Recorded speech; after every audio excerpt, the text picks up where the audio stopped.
Welcome and congratulations. You have just discovered another meta egg where we explore the meta concepts of media and all its aspects. We'll do books, we'll do movies, and today, as always, on Saturday Morning Vision Quest, we're doing animation with my main man, Mr. Frank Zero. How you doing, Frank? Doing well, sir. How are you doing this day? I'm ready to get cracking. Beautiful. Oh man, that was Did a that good one just too. did That you one got just everywhere. nut in the first 2 seconds of the moving on? Ah, it's YouTube. Everything's legal. Just kidding, man. It went everywhere. All right. As normal, if you're not familiar with Saturday Morning Vision Quest, the brainchild of Mr. Frank Zero here, he gives me three different. Wait, actually gives me way more than three, to be honest with you. But we narrow it down to three. And then Whoops. basically we talked about the connections between those three and its relationship to other cartoons and animated series, how they relate to each other through swipes, through coincidences, through influence, through homage, to where these concepts kind of grow and bloom. That's what we're here to talk about. And we're bringing in Frank Zero because he is an expert on the esoteric nature, so saith I, of media. Where'd you go, Frank? True. Sorry, I had to It's all find a true chord real stories, quick. man. I'm giving you flowers. I'm giving you Uh, flowers. beautiful, beautiful flowers. Oh, yeah. Okay, What's up, so Gillian? Gillian's back in the house. My main boy, Gillian, has watched all of our shows we did and just start. You he's are ready lucky, to sir. get going. So, this is what we got for you guys today. The main source of our concept is trauma based mind control. And the first video that Frank sent me was, well, G.I. Joe. We kind of went through a couple of G.I. Joe actually, because correct me if I'm wrong, there's a lot of mind control. There's at least like 10 mind control episodes, and when you start counting mind control, but just based off of some technology, I think you get near 20. But we'll see as we go on. We've certainly found, four just in our research for this one that were in many ways similar. I mean, okay, so here's the thing. I got this weird relationship with MK Ultra. I feel like everything is blamed on MK Ultra. But the fact of the matter is like not really an eye rolly subject because MK Ultra is a thing. It was like proven in courts. There's mind control. And if you look into that, the nature of the mind control is almost a trope now in media, especially with like the flashing eye thing. It's like almost Absolutely. overdone. As of the early 2000s, it was definitely a thing now. So like there was brilliant movies made about aspects of it in the 80s, in the 90s, and all kinds of other media. But by the 2000s is really where it's like accepted, and then well, we still have this broken thing. So we have people understanding what MK Ultra was and factually thinking it just stopped in the 70s and was no longer interesting. And then we have whole branches of people in psychology and real professions working on what we know was Project Monarch or Project Talent or at one of any of the projects under the larger just umbrella of MK Ultra. So you see movies about that, there's professionals working with survivors and victims of that. And then it's really just how many types of mind control do you personally know about? But the public really stops at MK Ultra. What is that again? And isn't it over? No, it's grown. It kept growing. It never stopped at all, and it grew to all the countries and all the corporations and all the power players in today's world. But now they can do it all technologically. So the original trauma part, I don't think, is as necessary in the way they're thinking they're going to structure someone's mind, unless they're all bent on just the sexual torture of children, and that being the only way they think they But I mean, can it's like it's successfully. almost part of, I don't want to say the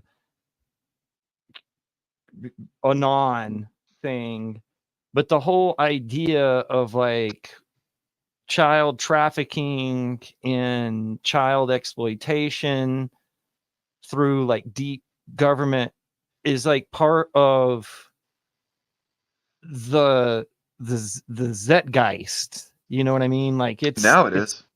it is politically, it's like on the on the cusp. Like it's like Yeah.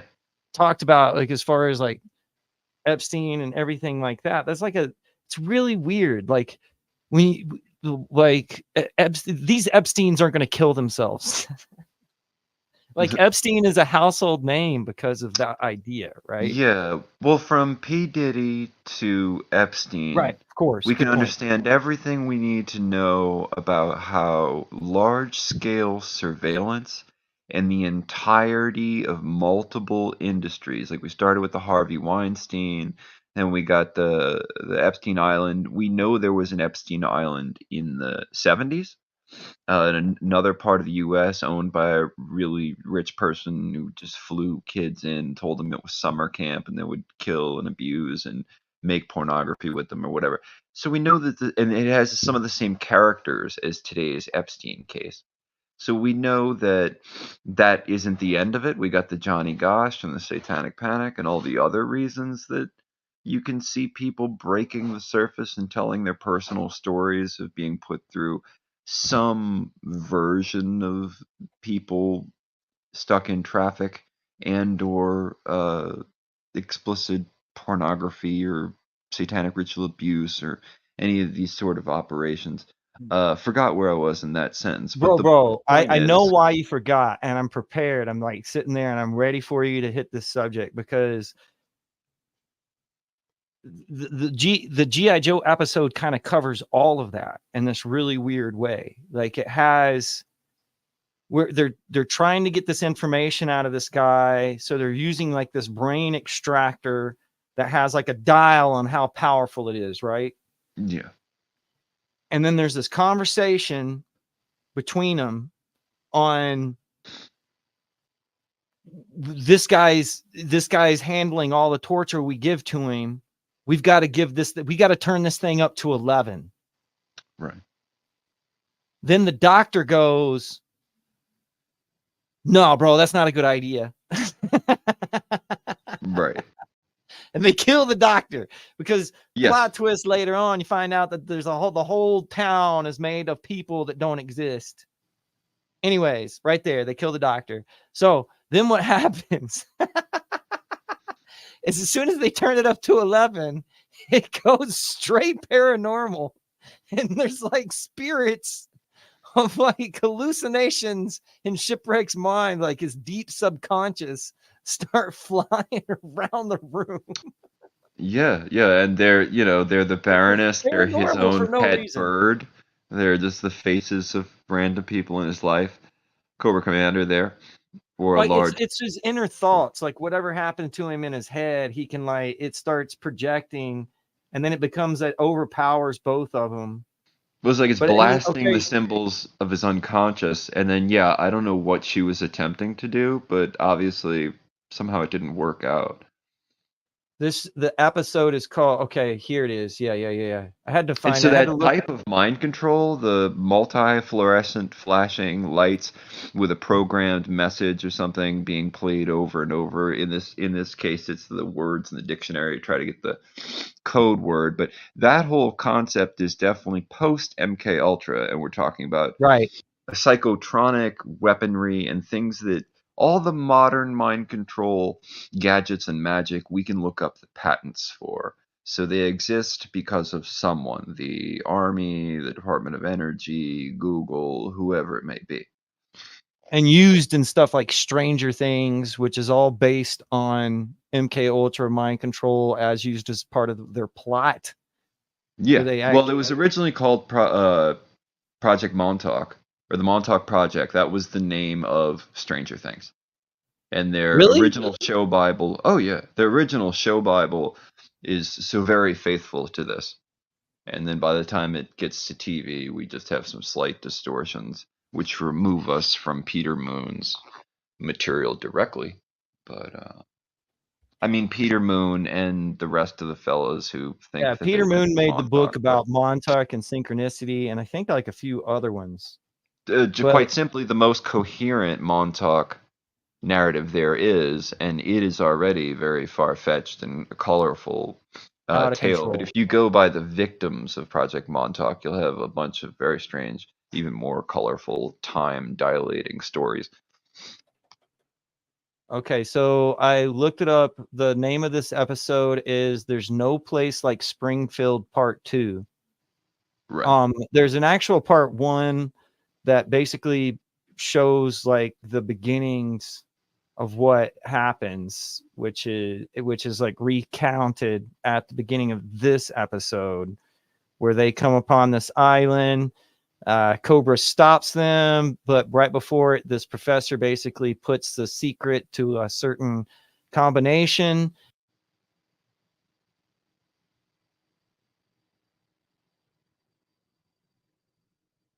A certain chemical combination into his head with the code word that the code word unlocks it. Right. Okay. So set it up. I didn't do it. It wasn't graceful, but that's basically what the gist is. Later on, So, Parakeet basically unlocks it. so he's got this like bioterror It makes uh, makes water formula in explosive. his mind encoded by their mind control. Right. It's like this terrorist idea of exploding a whole continent because you can make the water of that continent explosive. And then they use the mind control to try to extract it out of him. But it's all of this weird. The ideas are mixed, but the ideas are there, right? It's kind of Right. weird.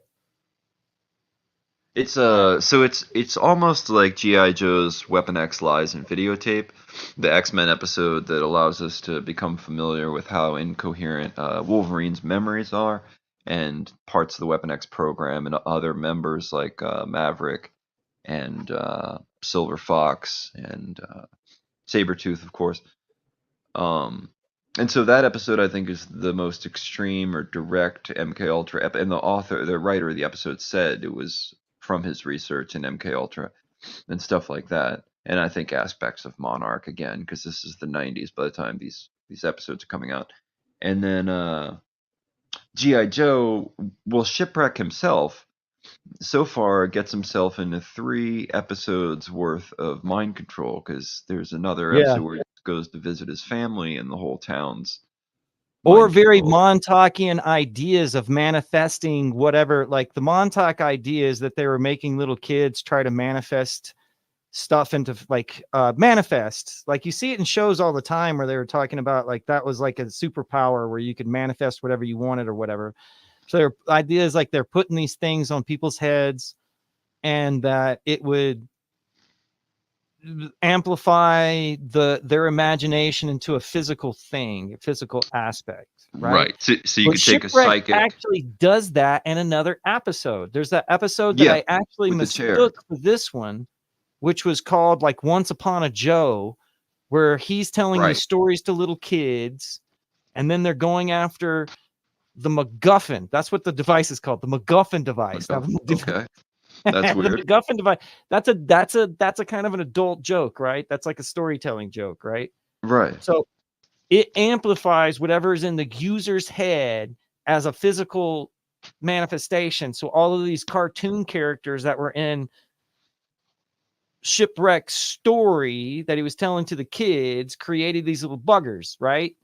That like Right. were cartoon characters of the G.I. Joe characters you recognize, like beating up Cobra, real life guy.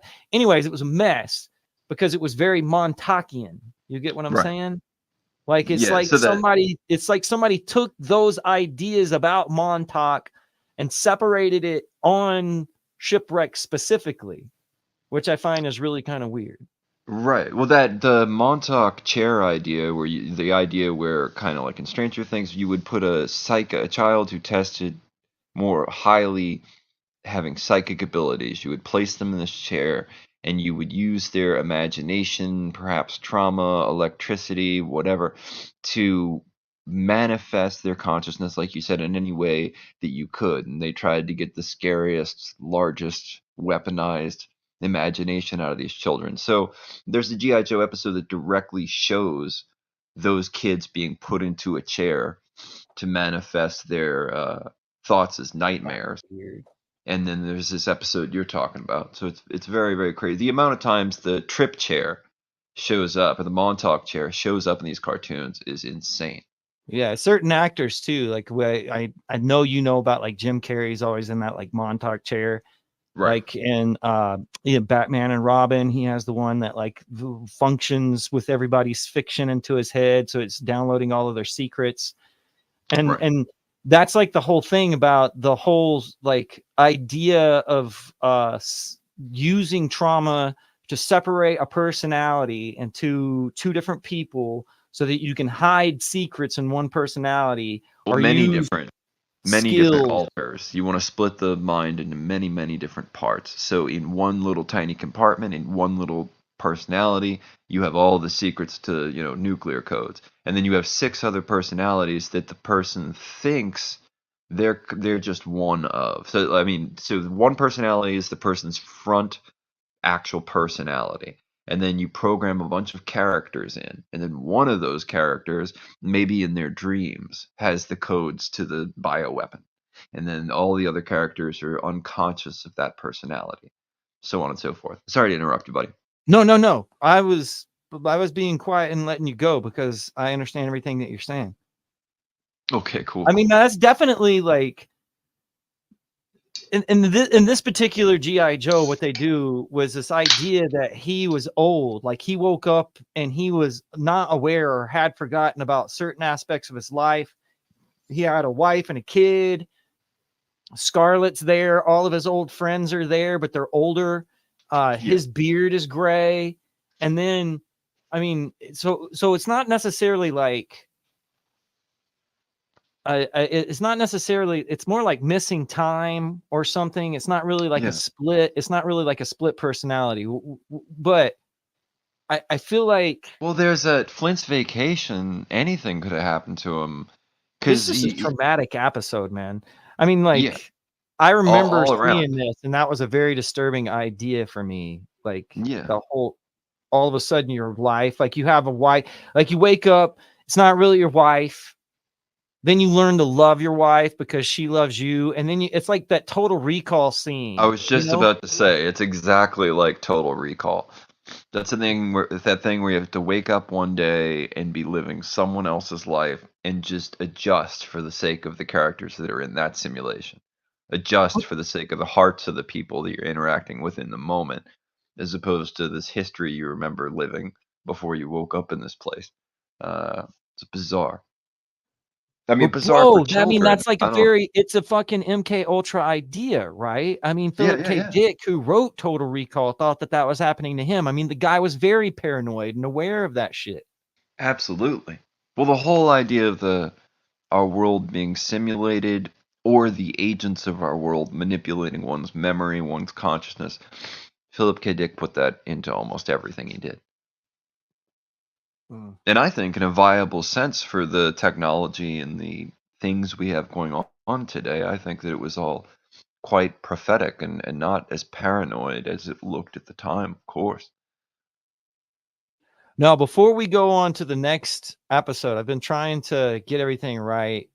So G.I. Joe, this episode is called There's No Place Like Springfield Part 2. All right. Now, the next thing that I wanted to talk about, though, was this woman right here.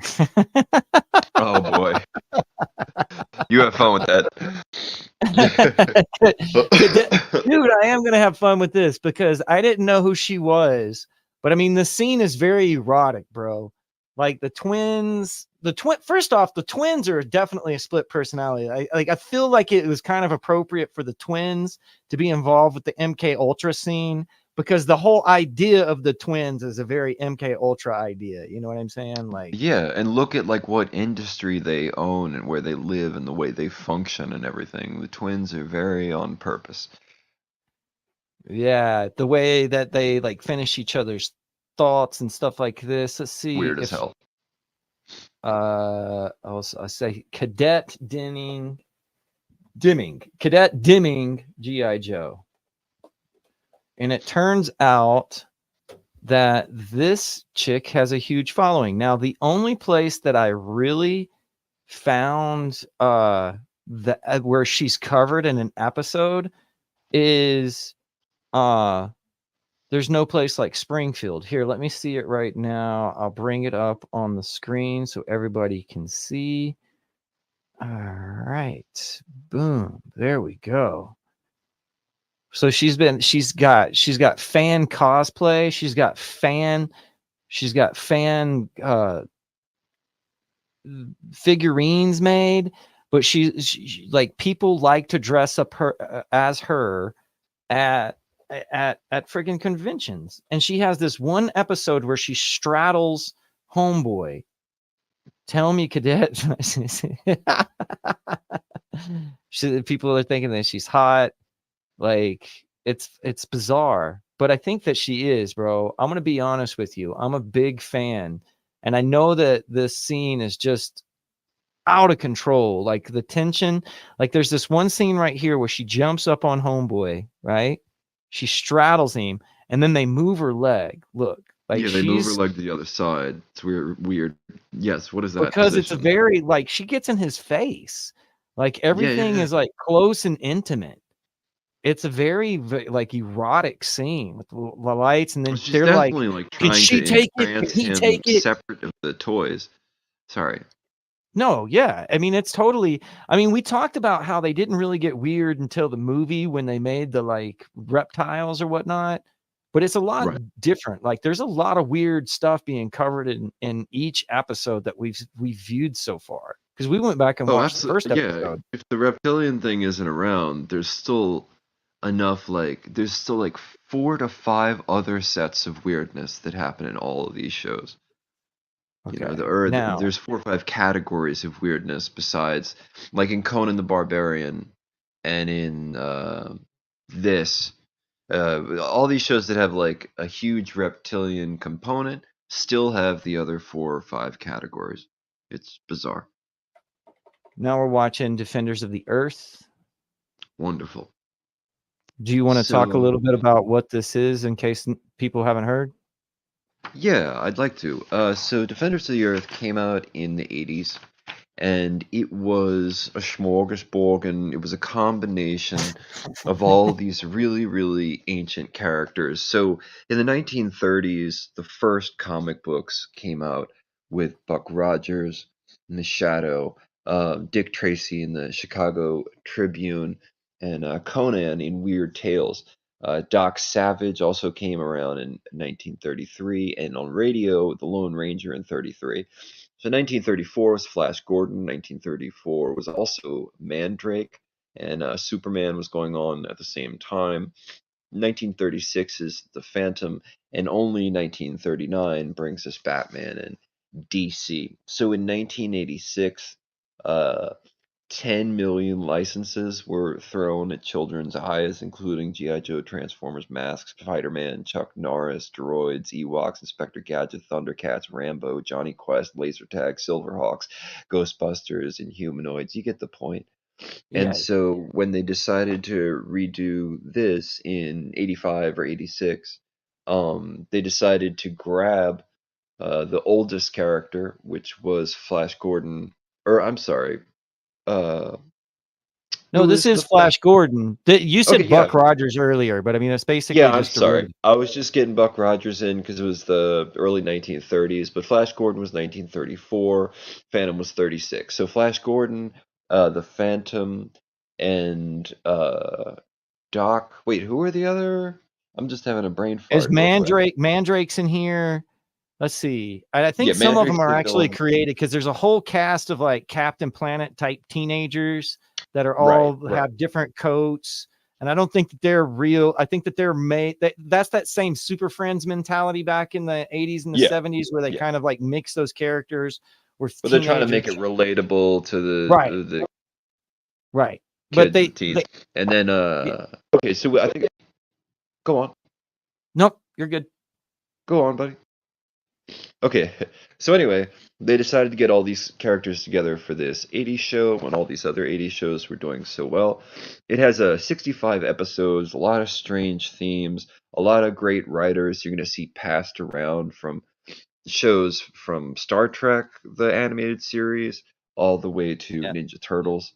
And we're taking a look at a film called Necklace of Oros, which also has 2 episodes by the same name, which I have not been able to investigate yet, but I found this strange enough to start off with today. Right. It is a long one. Like I didn't even edit the whole thing because like you said, it's like a movie and it's effing long. I'd like to say though that this is, I was surprised that I didn't know about this because it's like 1986, right when I was exploring cartoons and stuff of that nature. You know what I'm saying? And like, yeah, totally. This somehow flew beneath my radar. I'm glad you mentioned there were Star so many Wars. shows on at that time. It would have been hard to even catch this. I don't know what time it was on. I had to discover it as an adult. What were you saying, man? No, it's definitely Star Wars involved. Like I'm glad you mentioned Star Wars because it's obviously there's certain parts that they ripped off. Because droids and Ewoks were both both started in '86. The cartoons, you know. Definitely. I mean, besides like the sci-fi ideas of multiple dimensions and stuff like that, there's a definite like focus on vehicles. Flash Gordon's basically superpower is him being a pilot. And like the very beginning of this is very like 1986. Like even the ship looks like Galaga. I was thinking, is that how you say it? Galaga? Galaga, not the film Gattaca. You were confusing me earlier, man. I didn't know what you meant. Hey, there's Easter Island. Why? No one knows. Right, exactly. It's Defender. Wait. Let's look this up. Wait. It's Defender, Defenders right? of the Earth. Yeah. Because no, but the video is... game. You remember Defenders, the video game? Oh, that's Galaga, buddy. That's Galaga. Gattaca is a 1998 sci-fi film with Uma Thurman and Ethan Hawke. Right. Yes. Good. Thank you for fixing that. Not to be IMDb out here. I thought there was a Defenders video game too, but it's not the same thing. I just thought that like the Defender. Yeah, Defender. But it's Gattaca that it looks like, or Galaga. Oh, it's GameCube. Yeah, so Galaga, tiny ancient game, Gattaca, Uma Thurman. You got me. Uma Thurman. But I'm saying that this ship right here looks like that video game. Galaga, yeah, it does look like the craft. And many of those super R-type-esque one-dimensional space shooters. Right. And then it looks like a game through his monitor, of course. What's that? Oh, I was just saying it looked like a game when he was flying the plane and looked through the monitor at that craft. So this show shows this guy. Okay, here's the story. I'm going to try to do the story. Okay, we're only half an hour through. We're doing great. So great. When one of the teenagers that goes along with this crew of Flash Gordon and the Phantom and put into really adult situations, horrible, traumatized. I mean, this episode, this episode is traumatizing. A lot happens to these kids over this damn necklace that this girl's given by her dad. So when she comes of age, he goes into his school cave. And he's like, babe, you can pick out anything, all of the Phantoms that came before you, because there's like 86 Phantoms or something crazy. Like he's the 100th Phantom. She's the next Phantom. He's going to pass her the tradition down. So she gets to pick anything. The necklace talks to her. She decides that, hey, I'm going to put on the necklace. And that keeps her from being mind controlled. But also draws the attention of the guy who made the necklace in another dimension. Now, I know it's complicated, but this was 1986, bro. They're throwing all kinds of stuff at the wall. Yeah, quite So, simply. so in the other dimension, this guy has mind controlled all of these people to build them pyramids. Like you can see the Egyptian stuff. We've already talked about Egypt in these shows before, but that's plain Yeah. as day, dude. Look at that. Look at that. So they But steal it's the also necklace. got like reptilian. Did you see how he's Yeah. flanked by the two tall reptiles in the eyes? But anyway, yeah, so the necklace had the power to enslave all these bird-like Or the humanoid secret beings to get that were just away from chilling. the enslavement. Like the necklace kept people from being enslaved. And it also like compresses time, it compresses data. They're not even really clear what the damn necklace does. But Yeah, the necklace was hidden on Earth, safe with the Phantom's ancestors who were gifted it when that one guy. Wait. The necklace did control them, I think. You could totally be right, buddy, but I just saw the scene where oh, I they could totally be went wrong. back and the Phantom's ancestor got Yes. the necklace from the guy who was like, "Yo, This guy they're right here, using this this to is I enslave took it everybody." out, but that's it right there. He Oh, there gives you go. Yeah, I'm sorry. it's only there for like a second.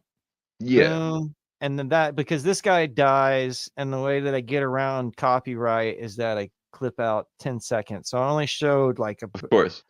and then I'm so we sorry. I didn't get mean you had to search it. I was but just I'm not sure. Anyways, this guy comes looking. She has the mind, and he's like, "Why won't you subject to my mind control right there?" He's right. like, The homie Gravitron. "Right." Big homie Gravitron. Boom, boom, boom, boom, boom, boom, boom, boom. And it has the secrets. The necklace has all kinds of powers. Like at one point, she shows her friends like jump at this guy, and the girl makes them freeze. Like the necklace compresses information and compresses time. I just want to point out the relationship between that and what happens to shipwreck, like the lost time aspect, so to speak. Yeah, totally. Now, is there anything that you'd like to mention otherwise about the Defenders? And then we'll Uh, move on to the Phantom 240, which will be the next. yeah, we're good with this one. If you folks at home watch The Necklace of Oros, there's a lot of these really psychedelic scenes where she's stuck between dimensions and all sorts of very strange things happen. It's like Spider-Woman the cartoon on more psychedelics. But yeah, totally. Let's move to Phantom,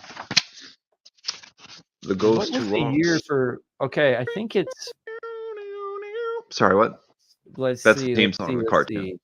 What year did Phantom 2024 come out? Uh, 2040. I think it was 96. 1996. I think. Let's see. Let's make sure. Let's Sure. see. Phantom 2040. And I think that, let's see, 1996, March Beautiful. 1996. Or it says 1994 is the first date, and it ended 96. Yeah, Yeah, that's 94 what to I 90. have Wow, that too. ran for two seasons? But I almost promise you that did not air in 94. It could have aired in 95, late 95 or 96. I almost promise you that it didn't air like across the country in 94. Wow, Because I video would have game and noticed, a comic book, oh, bro. the video game is amazing. And one of the darkest games on Super Nintendo for how cool it actually was.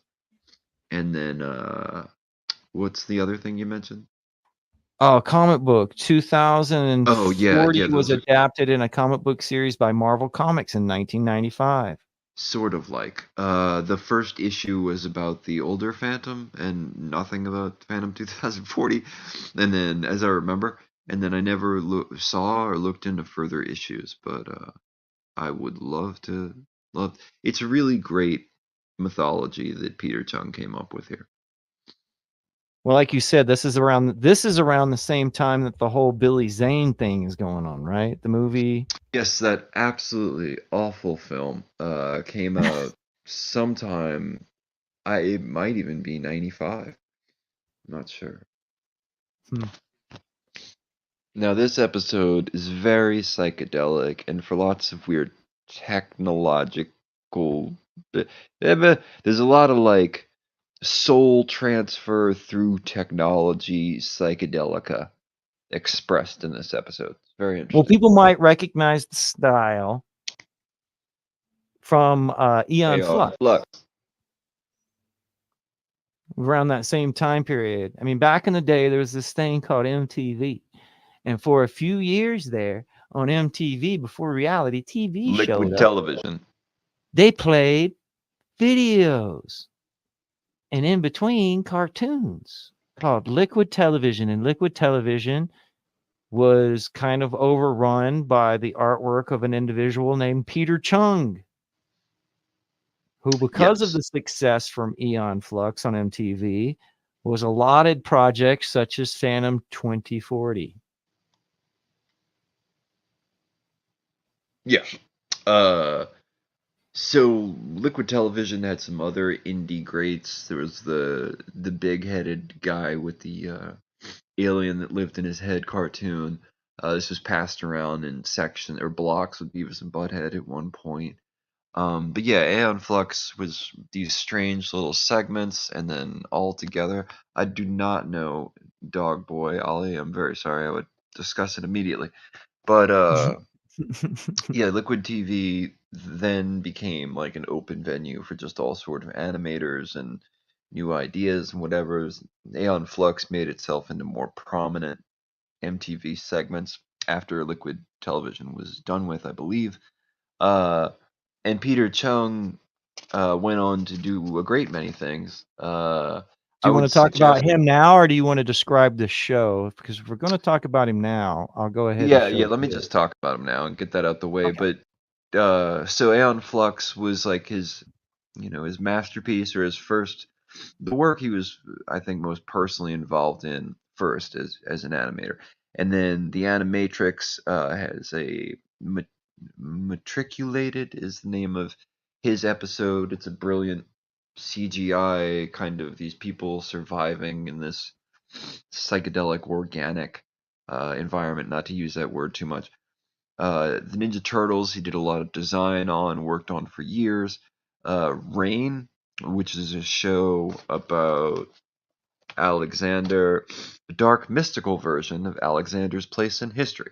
Uh, Alexander the Great, I think, is who it is. Like, there's a couple of yeah, different names for Rain, but it looks the yeah. same design. It's the same body shape as Eon Flux and Oh, Phantom. yeah. His style, when he's actually the animator on the project, his style is so clear and obvious. You So, know what? Now that I know that he did Rugrats, I can see it in Rugrats. I yeah, would not have guessed that they were related, but now I can't unsee it. It's right. wild.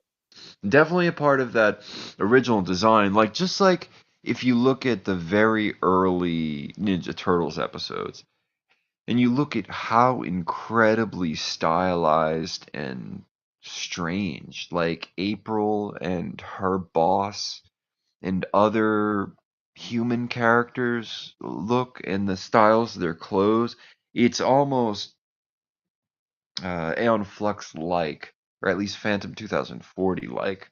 Uh, if Cops you can, too. I mean, we showed Cops earlier. Now, especially the main titles, like some of the biggest main titles were done by him. If you look at Rugrats, Cops, Teenage Mutant Ninja Turtles, and then Victor and Valentino later, if you don't know it.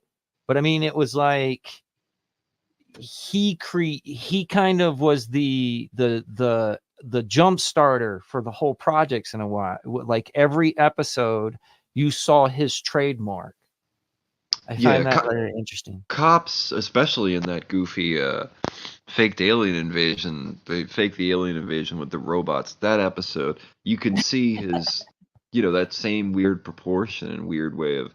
drawing. But cops, as you're saying, like right from the way the figures are designed with strange giant proportions to the way they look on the show. It's quite obviously his work, or at least once you get word of it.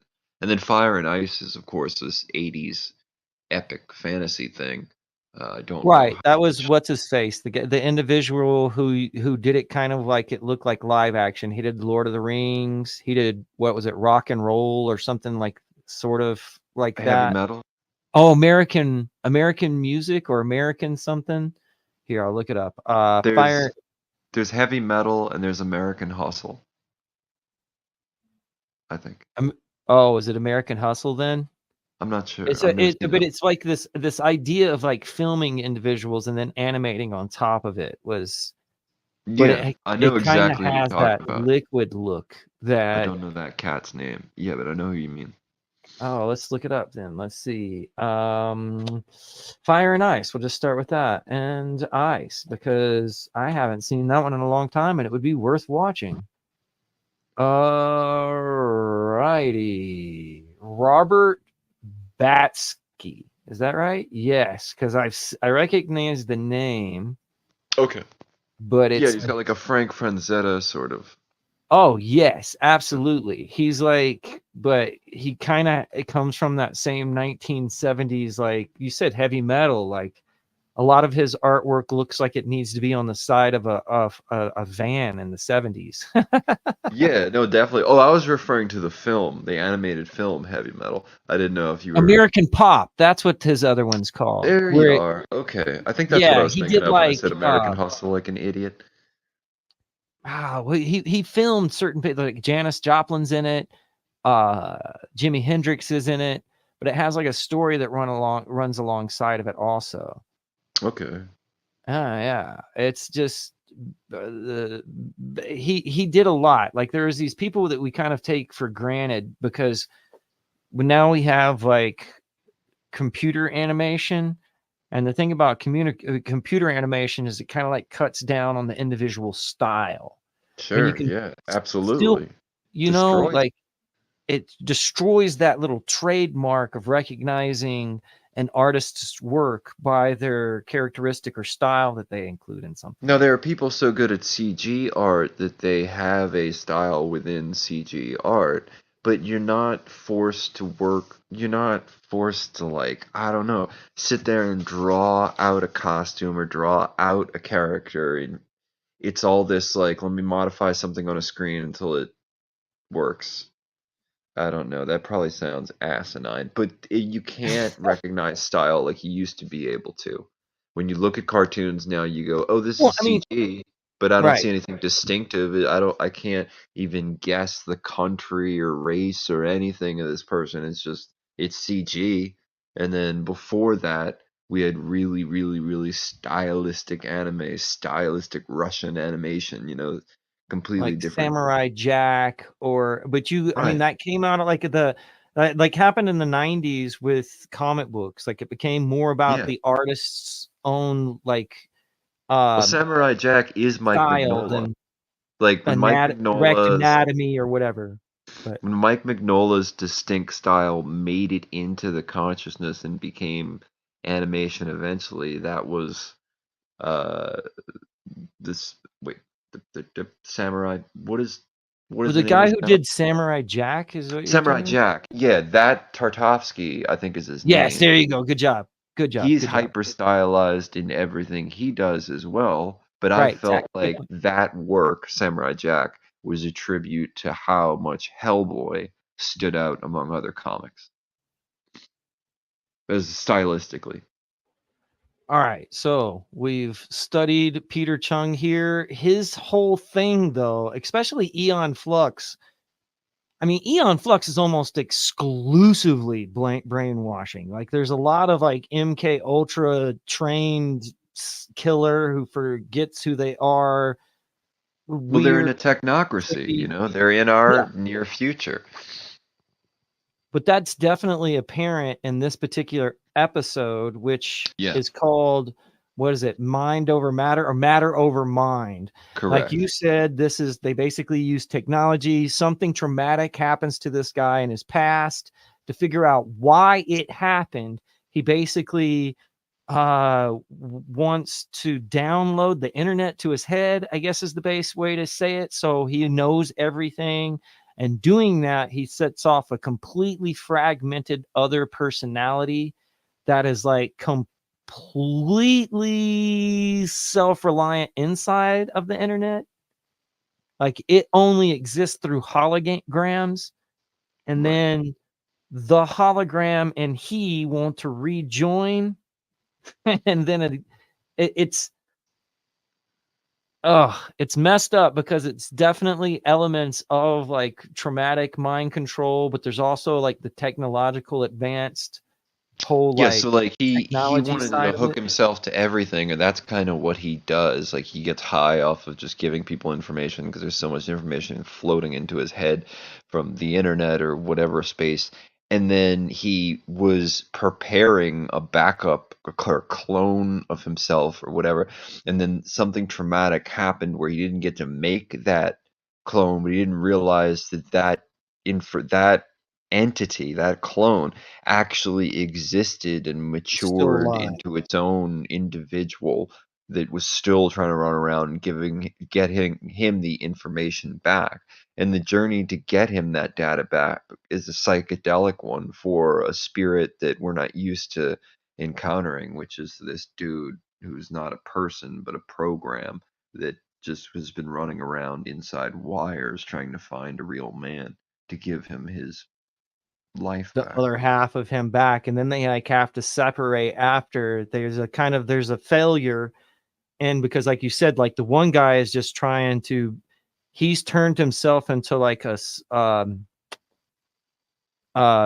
is it, an influencer, kind of like a media socializer who uses the internet to broadcast 24/7. He Well, started out he's as a the mild predominant minor reporter. news because he's so outrageous and so on all the news immediately because he's hooked up to it. I'm sorry, Will, you were saying. Right, no, what you say, but it was all because of his wife's death right here with this goo again. I'd The like to black point out that ooze. the black goo The is very black similar to the black goo ooze. with Shipwreck, bro. With And the if people out there don't know the black goo, the black ooze, the black oil meme, we can spend a whole episode on that one day. we'll have to now. It's It's been that long. mentioned now. We'll have to do like multiple videos on the black goo. No But I'd worries. I say mean, I could talk about that for days. but that's what the whole thing is. They have like this black goo that kills everything. But it's the whole idea the same as in like Fallout. If we kill everything, then they'll need us type of idea. I can notice that most of Peter Chung's stuff is very like the dangers of in the environment or damaging the environment was very big in Eon Flux also, or the idea that some sort of corporation or technological fascism, There corporate you go. fascism is destroying the planet. The main theme that's evident throughout Aeon Flux and Phantom and almost all his work is this technocracy, this fascist group that uses tech to completely enslave the world that's already been beaten down by environmental cataclysm. Mm. So, mm. What you say, Will? What you say, boy? Well, I mean, we're getting close to wind up time. Let's see. Okay. We've talked about G.I. Joe. The episode was Once Upon a Time in Springfield. Man, that's bro. I think we texted each other the whole time we watched this one at the same time. This was an emotional damn thing for me. I was Yeah. like, Yeah, what is happening? it was Why is this extreme. happening? It was wild, dude. The Yeah. impact of this video was good on me then, and now I understand that it had like an impact on others afterwards, or at least at the same time, or whatever. You know, I mean, like that's the great thing about like going back and replaying this. But wow, dude, like even this scene where he attacks the nurse and he like Yeah. makes her drink. It's like, oh, we forgot to talk about his voice, bro. His voice is Jack Nicholson. Oh Like yeah. the Okay, one who flew over that the was a huge point you made. Yeah, so even I concluded that even the voice, although at first I was getting around it by saying it was the talking affect and he spoke just like Nicholson, he right. actually does sound like Nicholson. So I see Was what you what are mean. these guys doing in here? They're making my friend. Like he sounds like Jack Nicholson, but Jack Nicholson is kind of like tied to themes of MK Ultra and stuff. So that makes it even Right, weirder, right. bro. When you I'm like not add too the sure. Shining and his whole like this is very Shining-esque, right? Yeah, yeah. It's weird, bro. I don't know about this one, but I might as well try it. That's like his belabored way of talking. Yeah. Part of being a Joe eventually gets to you need a break. Then we talked about the necklace of Oros, which had to do Yes. with the Phantom, circa 1986. It's very 80s feel. Like I feel like this would have competed good with like Dungeons and Dragons, or it must have been. I would have had to have seen the advertisement for this in some comic book or another, but I don't think I ever watched it. I'm glad to know that it exists. So thank you. Yeah, definitely. Dude, I just remembered a few things. Is it okay if I Oh yeah, go for it, bro. Let's go. Okay, Let's so go. Get in this the going. beginning of Matter Over Mind, the Phantom episode, the guy who we're saying is the floating news guy Yeah, yeah, says yeah. put away those brain cells and don't even think about thinking. I've got all the news you need to know, hot, fresh, and redigested. And later, the black oil compound that's released from Phantom's lab uh, is a cyber spirit entity that wishes to read. Never mind. Hold on one second. Okay, so what he get the traumatic experience is that when he's getting the wetware jacked into his brain to clone his own mind or whatever we're explaining, the process gets interrupted by a SWAT team. But the black oil is made by Maximum Forces in New Brazil, the rainforest Right. part of the city, essentially. Up underneath those Uh, domes. or the eco preserve where the forest is domed up. One of the domes is a holographic projection of a forest and houses a chemical factory. The technocrat captures Phantom, explains the chemical turns any place into okay, yeah, so the black oil turns any place into the place where they can immediately make an extension of the technocracy. So the black oil goes and just erases any substance, any building, any organic matter, and turns it into the terraforms it into the technocrats, you know, empire, another block of their empire, if you will. So Peter Chung also worked on Revisioned, which is a Tomb Raider show with 3 episodes that are like 3 minutes each or something. Maybe they're like 8 minutes each. I don't remember. But it's pretty interesting. It's about an Ankh and secret society and everything like that.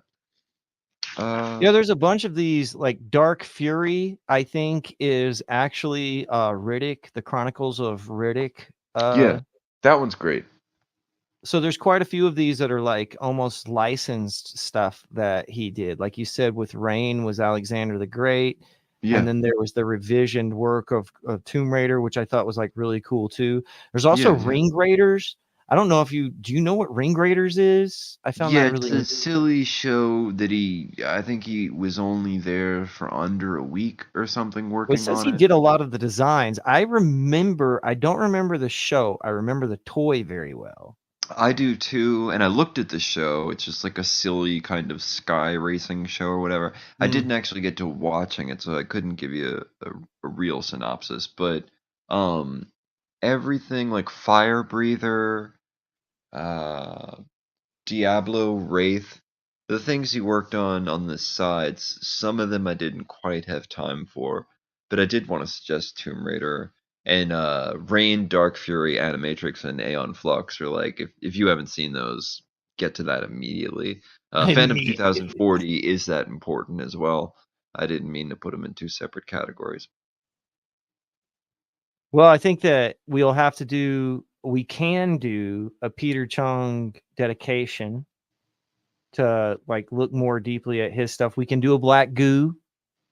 We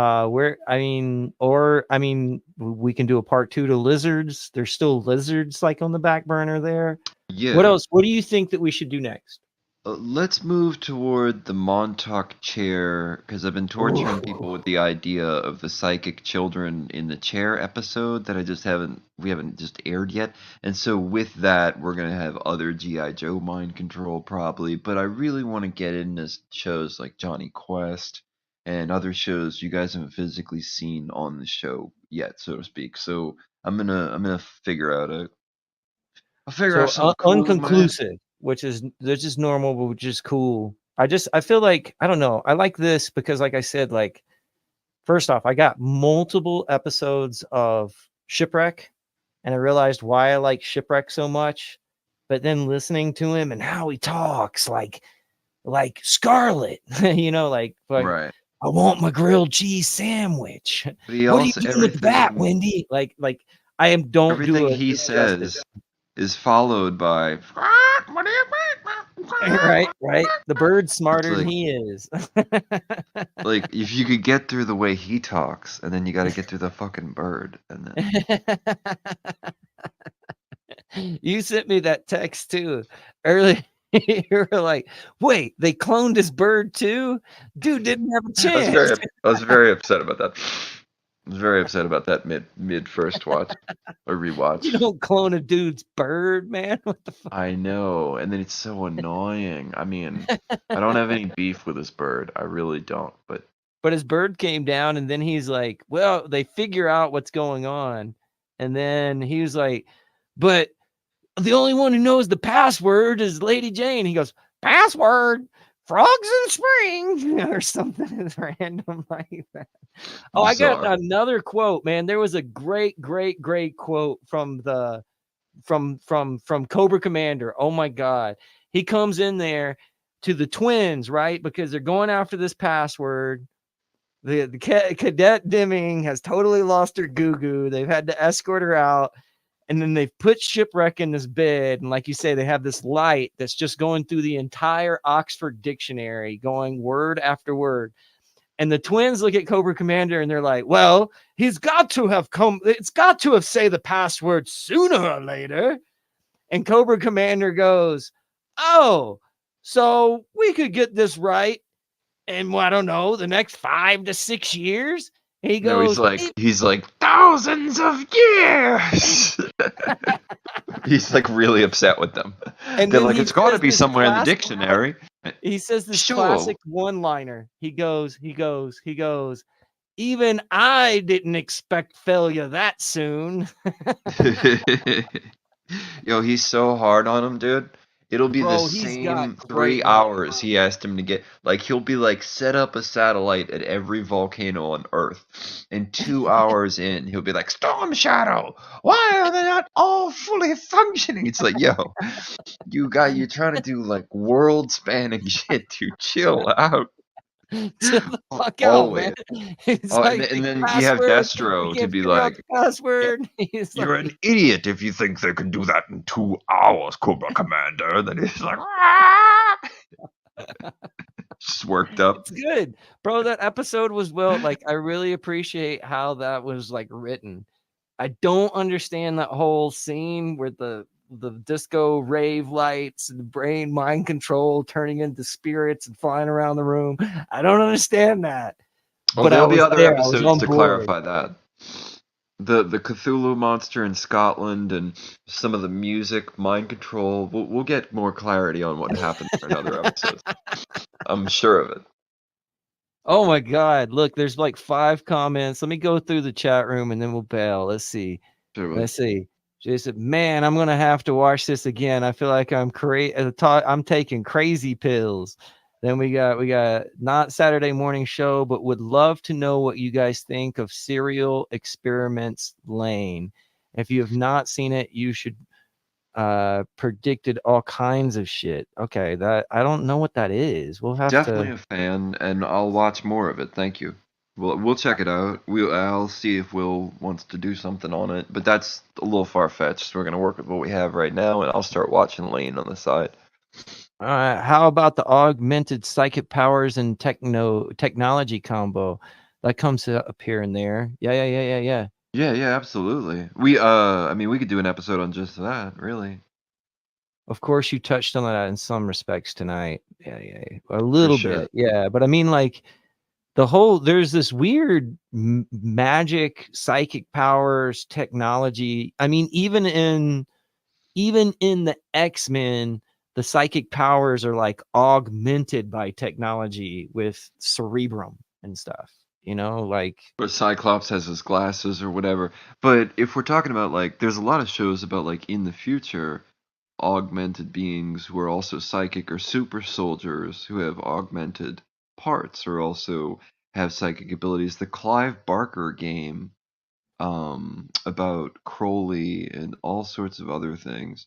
The shooter, the Clive Barker shooter, has psychic augmented super soldiers now that I think of it right off the bat. But I know there's about 2 or 3 other games, Wolfenstein included, which would be in that genre.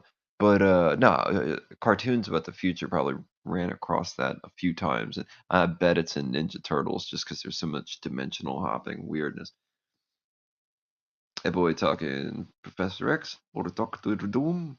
well, he has the Totally. psychic machine, the giant psychic machine, and of course Doctor Doom is all like augmented. But anywho, guys, I want to thank you all for joining us. Did you mean Please, Cerebro? I'm sorry.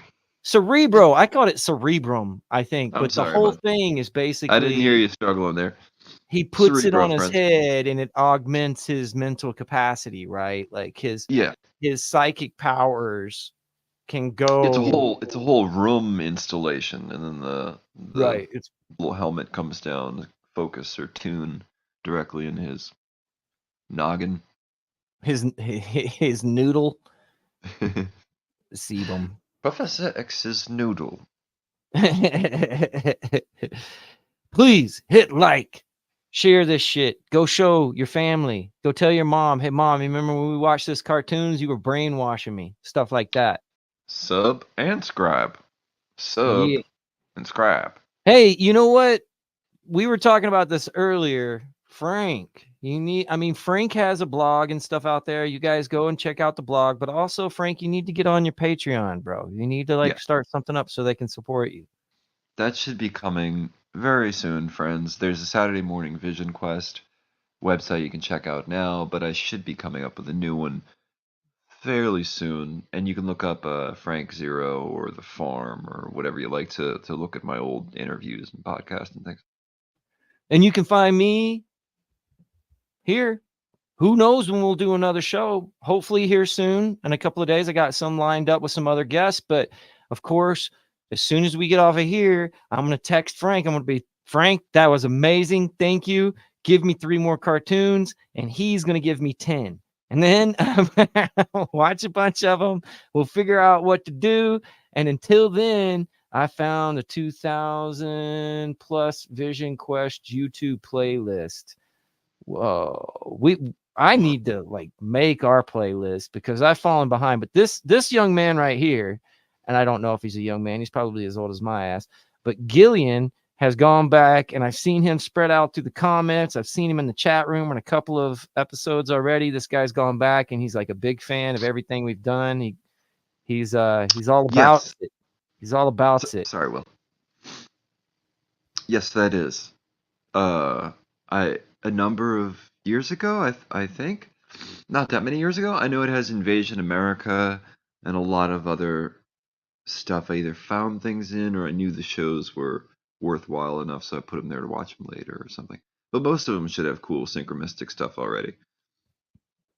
Oh, so you made a YouTube playlist, bro? You made a Yeah, playlist where you've put a whole bunch of like just cartoon after cartoon that has those themes of other stuff that was already on YouTube? yeah. On YouTube and Telegram, I have playlists that are just Oh, you got it on Saturday Morning Telegram Vision too, Quest. bro. Yes. Oh. Oh, that's bad ass, homie. Okay, we need to like link that Next stuff. show, I'll throw you all the Telegram links in case anybody is a Telegram nerd. All right, well, I'm gonna hit the button, bro. We need to get out of here. I need to go check on my fams and make sure everybody's Yes. okay. I love all you Yes. guys. I love you, Frank. Thank you guys so much. Peace Thank be you unto guys. you. Thank you. Have a And good night.